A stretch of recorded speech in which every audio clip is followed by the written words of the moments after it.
guys, here's a Fanimation air shadow ceiling fan at the Fanimation Museum.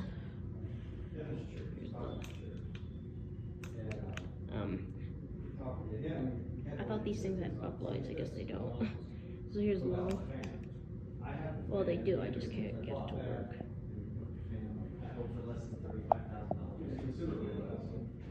Yeah, look at that.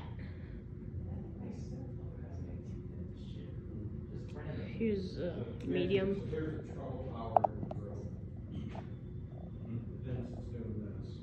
This thing goes really fast. This is like the skeletal version, and here's high.